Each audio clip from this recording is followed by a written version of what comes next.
দক্ষিণবঙ্গ জুড়ে শুরু হয়েছে লাগাতার বৃষ্টি, আর এই বৃষ্টির ফলে নাজেহাল অবস্থা বিভিন্ন এলাকাবাসীদের।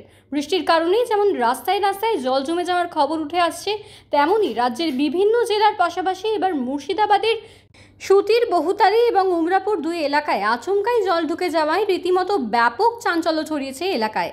একাধিক এলাকায় বন্যার জল ঢুকে যাওয়ার কারণে বন্যার আতঙ্কে ভুগতে শুরু করেছেন ওইসব এলাকার বাসিন্দারা।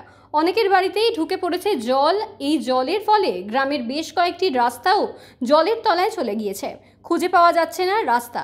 জল ঢোকার ফলে মাঠের মধ্যে থাকা কাঁচা বাড়ি এবং চাষের জমি নষ্ট হয়ে গিয়েছে, যার ফলে চিন্তায় ঘুম উড়ে গিয়েছে এলাকার বাসিন্দাদের।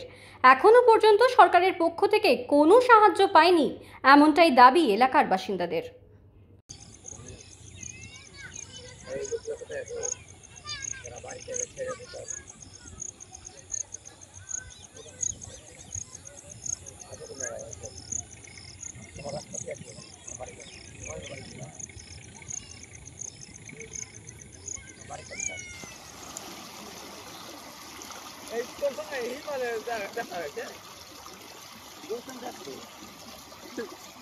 আমি দেখা করে এলাম, আমি বললাম দেখো দাদা তুমি এখন ডবল টাকা দিচ্ছে কিসের দিকে ভাই সকালবেলা মেরে গেছ। আমি আমার তো লাগবে তুমি জানো।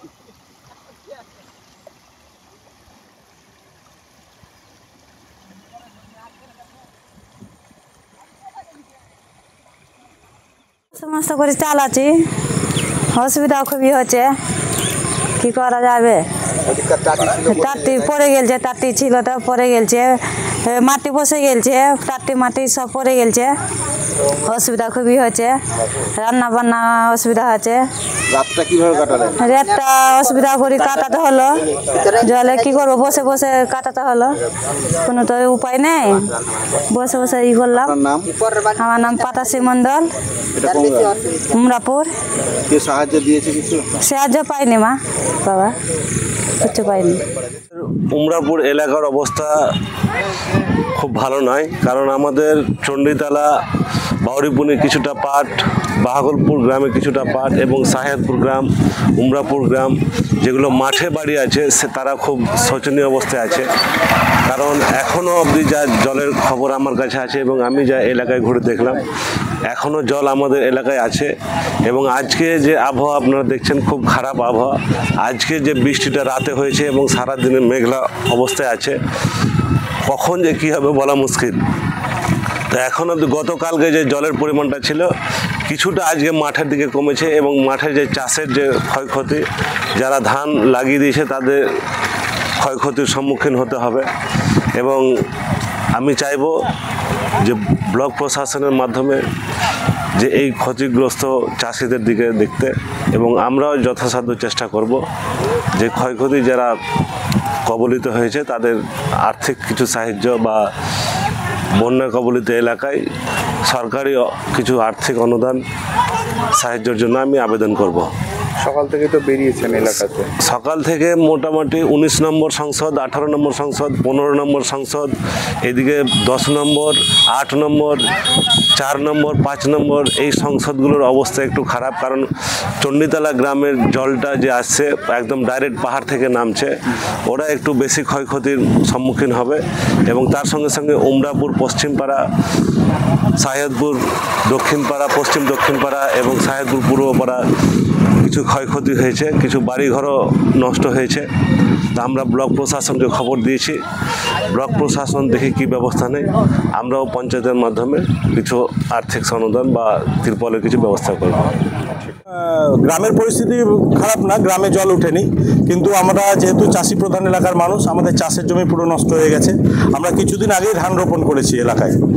এই পুরো কালকে হঠাৎ জলটা মানে রাত্রিবেলা বিকেলবেলা থেকে শুরু হয়েছিল, তো হঠাৎ জলটা নেমে আপনার বহুতালি অঞ্চলের একাধিক মানে এলাকা, এইদিকে আপনাদের উমরাপুর, শাহজাদপুর পুরো জলের তলায় চলে গেছে। আমাদের এই পুরো এলাকা মাঠের হারোয়া অঞ্চলের একাধিক মানে হাজার হাজার একর জমি মাঠের তলায় চলে গেছে এবং সদ্য ধান রোপণ হয়েছে। আর আমাদের এলাকার মানুষের এই মানে ধানই হচ্ছে প্রধান মানে জীবিকাও বলতে পারেন এবং সংসার চালানোর পুরো মানে একটা মাধ্যম বলতে পারেন। তো সেইটা আমাদের দেখতে পাচ্ছেন অথই জলে ভরে গেছে। এখন উপরওয়ালায় ভরসা যে জল যদি আকাশের বৃষ্টিটা থামে তবে জলটা হয়তো নামবে। আপনি যেখানে দাঁড়িয়েছেন সেটা তো একটা রাস্তা, হ্যাঁ সেটা তো জলের তলায়। হ্যাঁ, এই রাস্তা কিছুদিন আগেই হয়েছে, রাস্তার মান খুব খারাপ ছিল, কিন্তু এই রাস্তাটা ডুবে গেছে। কিন্তু এই রাস্তাটা ডুবার একটা মোক্ষম কারণ হচ্ছে, আমি কালকে বিডিও সাহেবকেও ছবি পাঠিয়েছি এবং আমাদের সুতি থানার ওসিকেও ছবি পাঠিয়েছি, এই যে বেআইনিভাবে এখানে আপনি দেখতে পাচ্ছেন ধরম কাটা করেছে, যেখানে আমাদের যেটা সরকারি রাস্তার নয়নজলি সেইটাকে ব্লক করে দেওয়াতে আমাদের এই রাস্তাটা নাহলে কালকে ডুবতো না।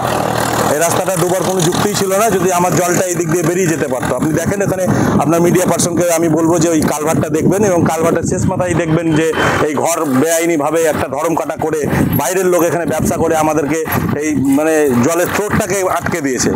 নাহলে এই রাস্তা আমাদের হয়তো এত তাড়াতাড়ি ডুবতো না এবং জলটাও খুব তাড়াতাড়ি এটা দিয়ে নেমে যেত। কতদিন পরে জলটা নামবে? এটা এখন দেখুন, কালকে যেটা আবার খবর পাচ্ছি যে বোধরা থেকে 18,000 কিউসেক জল ছেড়েছে বীরভূমে, যেই জলটা ব্রহ্মাণী নদী হয়ে একদম বীরভূম প্লাবিত করে আসছে। তা সেই জলটা কিন্তু আমাদের পাগলা নদী হয়েই আসবে। যদি এই দ্রুত আকাশের বৃষ্টি না থামে আর পাগলার জল যদি ঢুকে যায় তাহলে এই জল নামতে ধরেন 8-10 দিন লেগে যাবে। আর যদি পাগলা ঠিক থাকে তাহলে এই জল নামতে আমাদের হয়তো 2-4 দিনের মধ্যেই নেমে যাবে, বৃষ্টি যদি আর না হয়। আমার নাম গোলাম নবী আজাদ।